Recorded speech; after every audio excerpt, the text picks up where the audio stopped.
மந்திரியாக சிறையில் இருப்பதை விட மந்திரி இல்லாமல் வெளியே இருப்பது நல்லது என்று எழுதி கொடுத்து விட்டு அதனால் இப்பொழுது உள்ளே போவதற்கான வாய்ப்பு அவருக்கு இல்லை.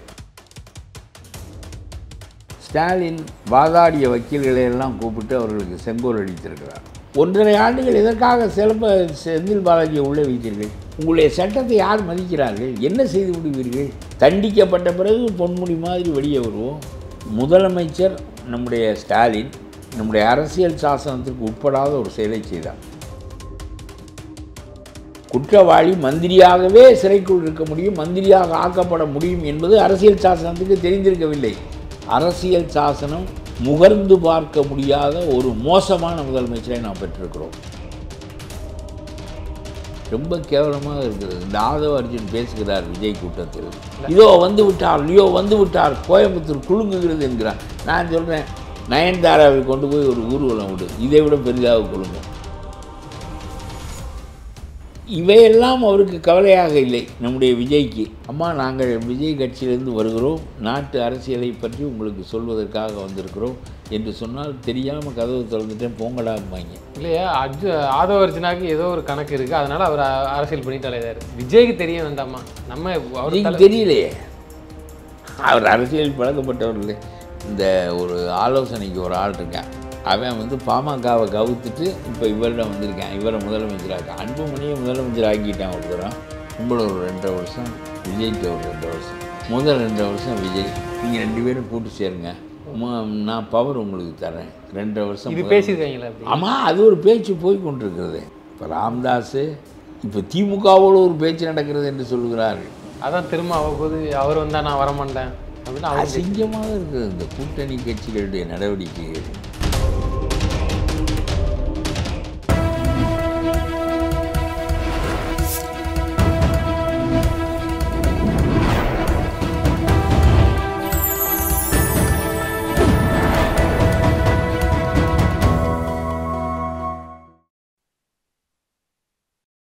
சேனல் 5 தமிழ் நேயர்களுக்கு வணக்கம். இன்று நம்மோடு பேச இருப்பது தமிழ்நாடு தன்னுரிமை கழக தலைவரும் முன்னாள் சட்டமன்ற உறுப்பினருமான திரு பழக்கருப்பையா அவர்கள். சார் வணக்கம் சார். திமுகவில் 2 அமைச்சர்கள் அதிரடியான மாற்றம், ராஜினாமா செஞ்சுருக்கிறாங்க. முழு பின்னணி என்ன? பின்னணி என்ன? அவர்களுடைய ஊழல் தான் பின்னணி. ஆனால் நம்முடைய ஸ்டாலின் வாதாடிய வக்கீல்களை எல்லாம் கூப்பிட்டு அவர்களுக்கு செங்கோல் அளித்திருக்கிறார். இன்று அவர்களுக்கு பெரிய விருது கொடுத்து செங்கோல் கொடுத்து, மாநில உரிமைகளை மீட்டு தந்து விட்டீர்கள், நாங்கள் எல்லா மாநிலங்களுக்குமான உரிமைகளை தமிழ்நாடு அவற்றுக்காக போராடியது, நீங்கள் வக்கீலாக இருந்து மீட்டு கொடுத்தீர்கள் என்று சொல்லி பேசியிருக்கிறார். நான் கேட்கிறேன், நம்முடைய செந்தில் பாலாஜி மந்திரி பதவியை உதறிவிட்டு வெளியே இருப்பது என்று முடிவு செய்து விட்டார். சிறையில் இருப்பதை விட, மந்திரியாக சிறையில் இருப்பதை விட மந்திரி இல்லாமல் வெளியே இருப்பது நல்லது என்று எழுதி கொடுத்து விட்டு அவர் அதனால் இப்பொழுது உள்ளே போவதற்கான வாய்ப்பு அவருக்கு இல்லை. ஆனால் நான் என்ன சொல்லுகிறேன் என்றால், ரொம்ப அதிசயமானது என்னவென்றால், இவர் செங்கோல் கொடுக்கிறார், சட்டம் வெற்றி பெற்றது என்கிறார், மாநில உரிமைகளை மீட்டு விட்டோம் என்கிறார், மாபெரும் வெற்றி என்கிறார், என்னென்னவெல்லாம் சொல்லுகிறார். உண்மையிலே இது மாபெரும் வெற்றி தானா என்றால், என்னுடைய கருத்து, தமிழ்நாட்டு அரசியலில் 50-60 ஆண்டுகளாக இந்த ஊழல் பெரிய அளவுக்கு பெருக்கெடுத்து ஓடுவதற்கு காரணம் நம்முடைய நீதி அமைப்பு. 2022 துரைமுருகனின் மீது வழக்கு பதிவாகிறது, ஊழல் வழக்கு. பிறகு திமுக ஆட்சி காலத்தில் அது புதைக்கப்படுகிறது, அதிமுக ஆட்சி காலத்தில் உயிர்ப்பிக்கப்படுகிறது, மறுபடியும் திமுக காலத்தில் புதைக்கப்படுகிறது. இப்படியே நடந்து இப்பொழுது உயர்நீதிமன்ற நீதிபதி துரைமுருகனுடைய வழக்கை எடுத்து நடத்து 6 மாதத்திற்குள் முடி என்று சொல்லியிருக்கிறார். ஒரு மனிதன் குற்றம் செய்தால் 3 ஆண்டுகளுக்குள் எல்லா நீதிமன்றங்களும் தீர்ப்பு சொல்லி முடிந்து விட வேண்டும். அவன் குற்றவாளி, குற்றமற்றவன், 2 நிலை, ஒரு நிலை வந்து விட வேண்டும். ப. சிதம்பரம் சிறைக்கு போய்விட்டு வருகிறார், வழக்கு தூங்குகிறது. ப. சிதம்பரம் மகன் வழக்கு உள்ளே போயிட்டு வருகிறார், வழக்கு தூங்குகிறது. ஆவண்ணா ராஜா 1,70,000 கோடி ஆட்சி மாற்றத்திற்கு அவரே காரணம். காங்கிரஸ் புதைக்கப்பட்டதற்கு ஆவண்ணா ராஜா தான் காரணம். ஆவண்ணா ராஜாவும் கனிமொழியும் திகார் சிறைச்சாலையில் 1.5 ஆண்டுகள் இருந்தார்கள். அவ்வளோதான். இப்போ வழக்கு அடுத்த நீதிமன்றத்தில் இருக்கிறது. இனிமேல் அடுத்த நீதிமன்றம், ஹைகோர்ட்டு, சுப்ரீம் கோர்ட் என்று போகும். இவர்களுடைய வாழ்நாளைக்குள் முடியாது.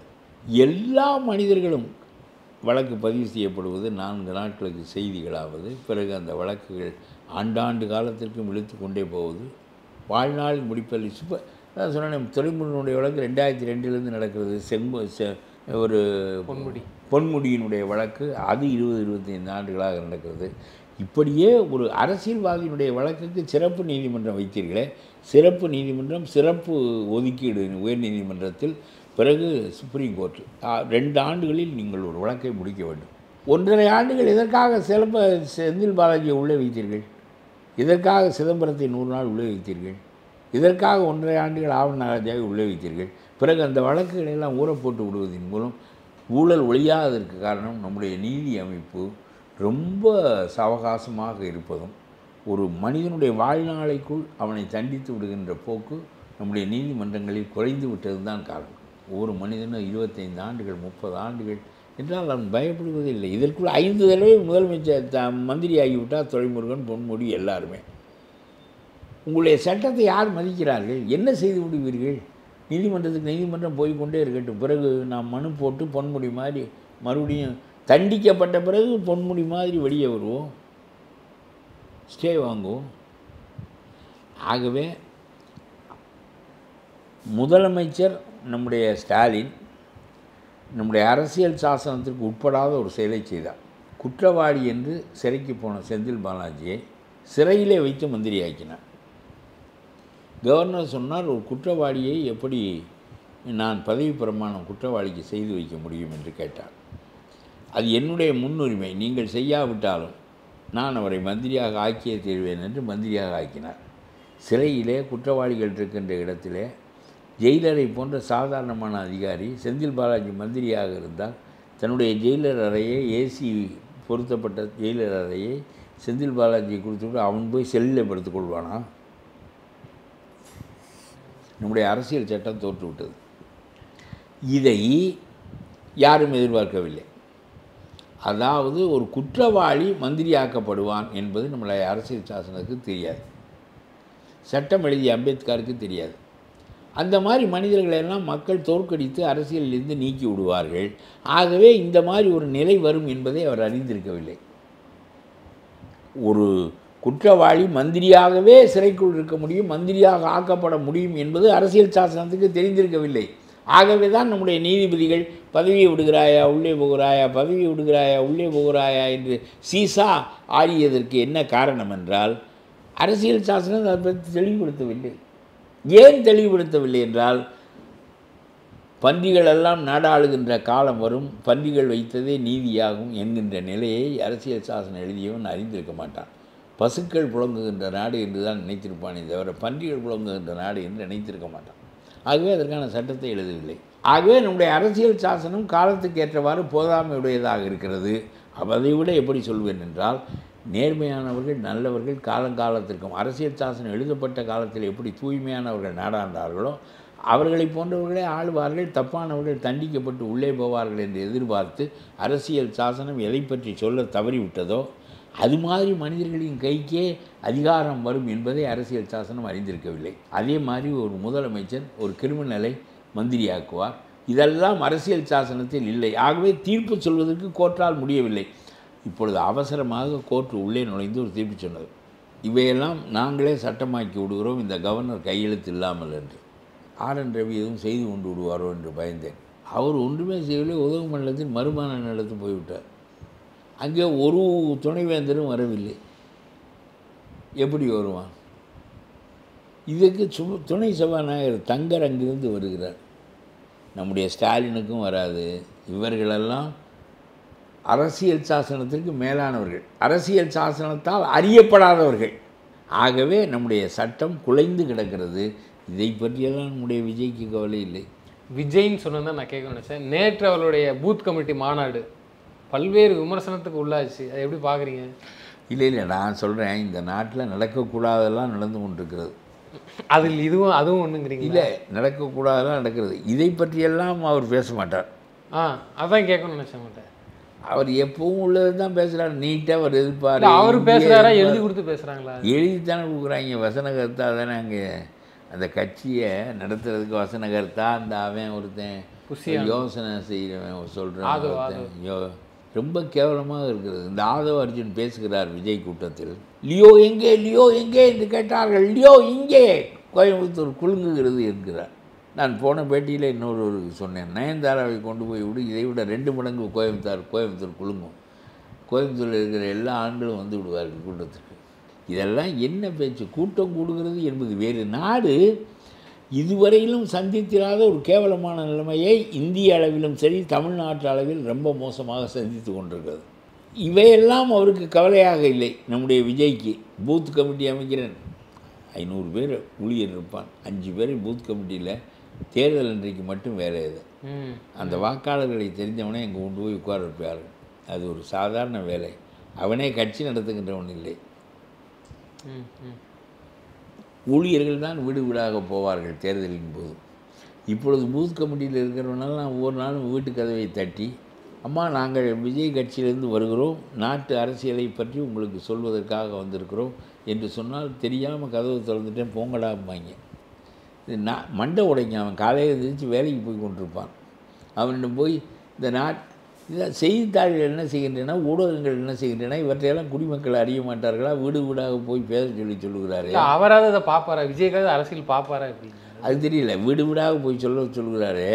ஒருத்தரும் கதவு திறக்க மாட்டான். இது பெரிய மண்டை உடையாக இருக்கிறது. இந்த ஆள் வந்து இதை வீடு வீடாக வந்து என்ன சொல்லுவேன், அவன் ஊழல் நடக்கிறது, அது நடக்கிறது, இது நடக்கிறது, விஜய் தான் வாராது போல வந்த மாமணி என்று சொல்லுவான். என்ன ஏதோ பூத் கமிட்டி என்று எதையோ பேசிக்கொண்டு நான் சொல்கிறேன், இதுவரையிலும்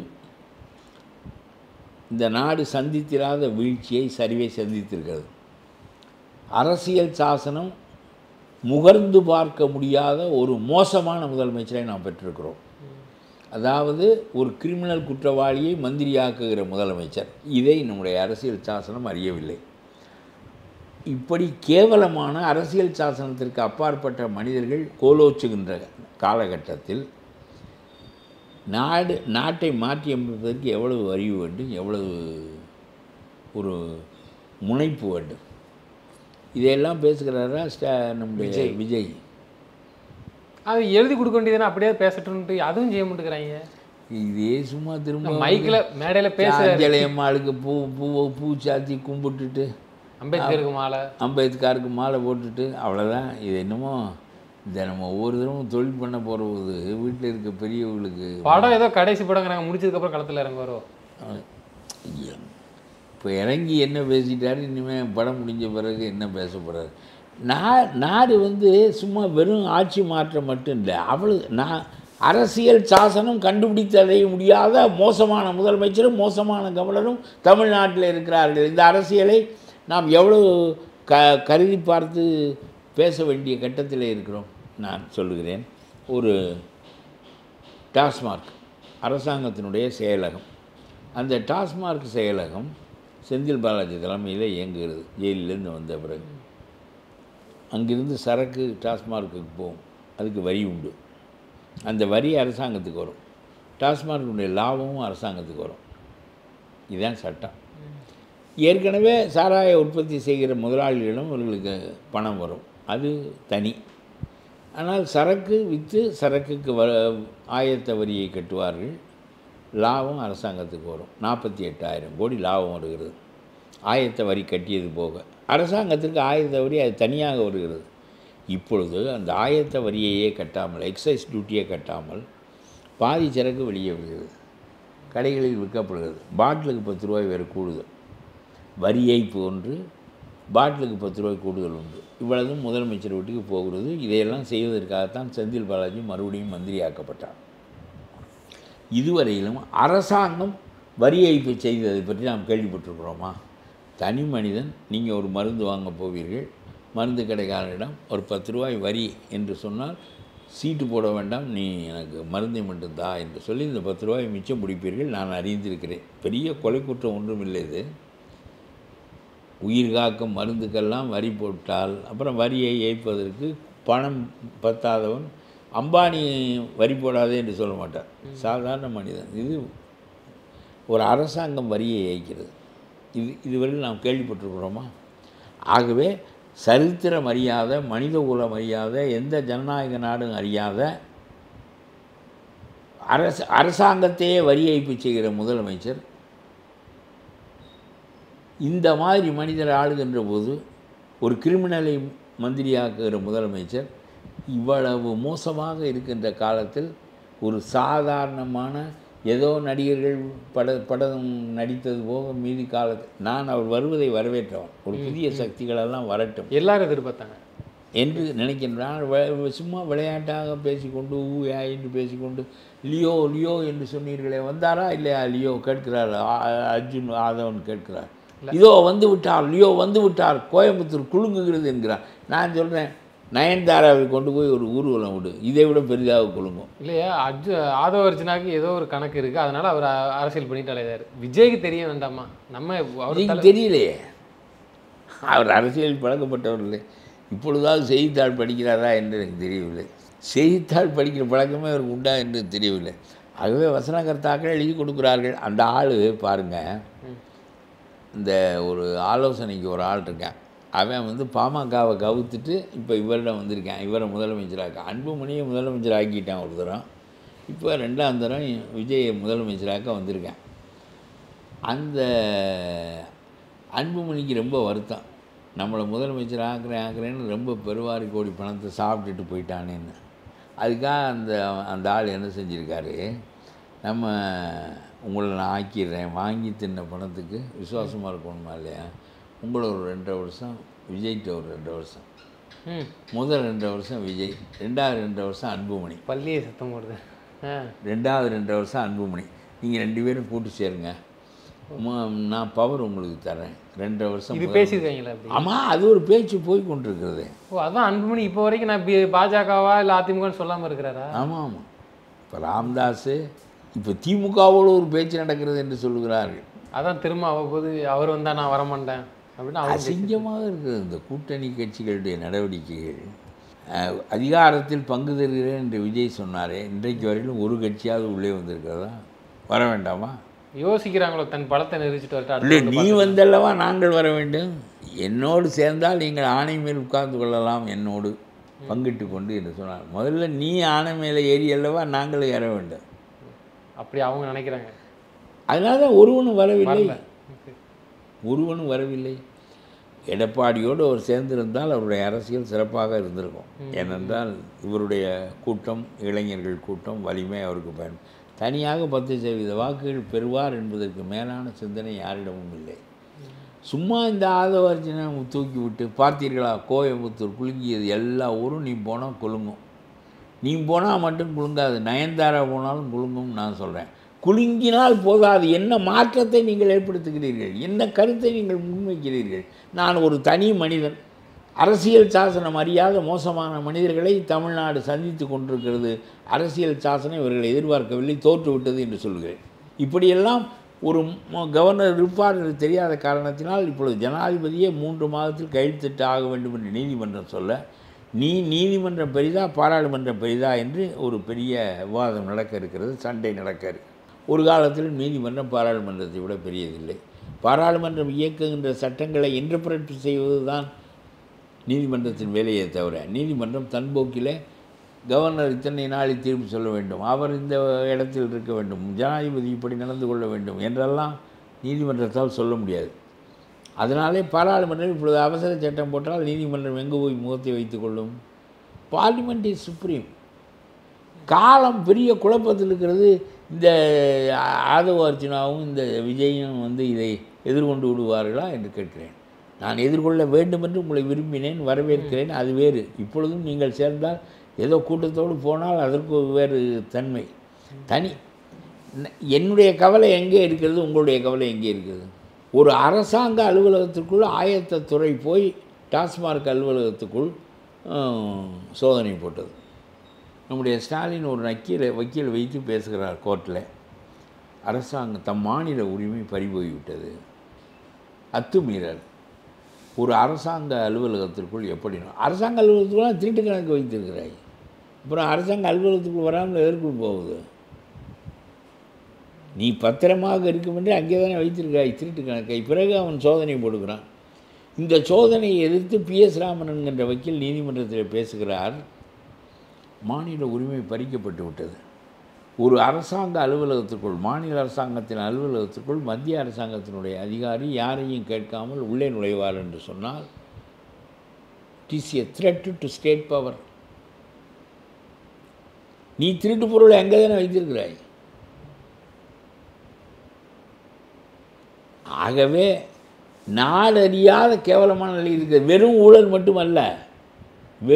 மட்டுமல்ல, நாடறியாத கேவலமான நிலைமை. இதெல்லாம் நான் சரி செஞ்சிருவேன் திரு விஜய் அவர்கள் வராங்க.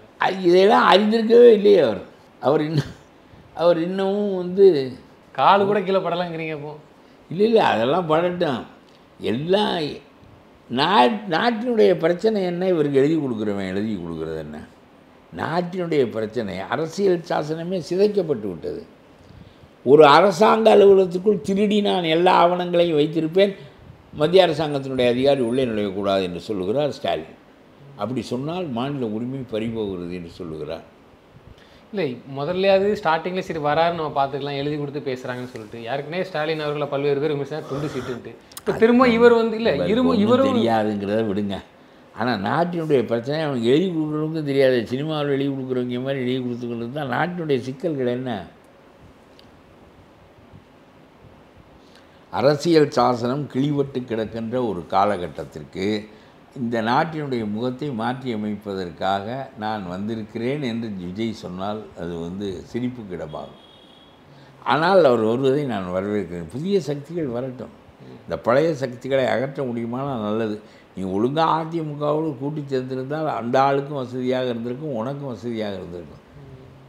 கூறுகட்டதனமாக நான் அதிகாரத்தில் பங்கு தருகிறேன் என்று சொல்லி கடையை விரித்து ஒன்றுக்கொன்று இனாம் என்று அவர் சொன்னாலும் ஒருத்தனும் அந்த ஒன்றை வாங்க வரவில்லை. அப்புறம் 1க்கு 2 இனாம் என்று சொன்னார். அதிகாரத்தில் பங்கு வரவில்லையே, ஒருத்தனும் ஒரு ஆள் வரவில்லையே. அன்புமணி தான் வந்திருக்கிறார். முதலமைச்சர் நாற்காலியே பங்கு போட்டுக்கொள்வோம் என்று அவர் நினைத்தால் மற்ற மந்திரி நாற்காலிகளெல்லாம் பங்கு கொடுப்போம் என்று. விஜயே போதும், ஒரு பெரிய நீர் ஒரு பெரிய நான் இருக்கிறேன் என்று சொல்லுகிறார் அன்புமணி. வரக்கூடிய ஆக உனக்கு சக்தி இருக்கிறது, 10% வாக்கு இருக்கும் என்று கணிக்கிறார்கள். ஆனால் முன்னால் ஆட்சிக்கு வருகின்ற அளவுக்கு வாக்கு இருக்குமானால் முன்னிடம் அதிகாரத்தில் பங்கு தருகிறேன் என்று சொன்னபோது திருமாவளவன்லேருந்து எல்லாரும் ஓடி வந்து விழுந்திருப்பார்களே. இப்பொழுது அவர்கள் நீயே கரையேறுவாயா இல்லையா என்று தெரியாத போது நாங்களும் சேர்ந்து கொண்டு உன்னோடு வந்து என்ன செய்வது என்று மயங்கி நிற்கிறார்கள். நிச்சயமாக சார், தொடர்ந்து தங்களது கருத்துக்களை பயந்தமைக்கு நன்றி.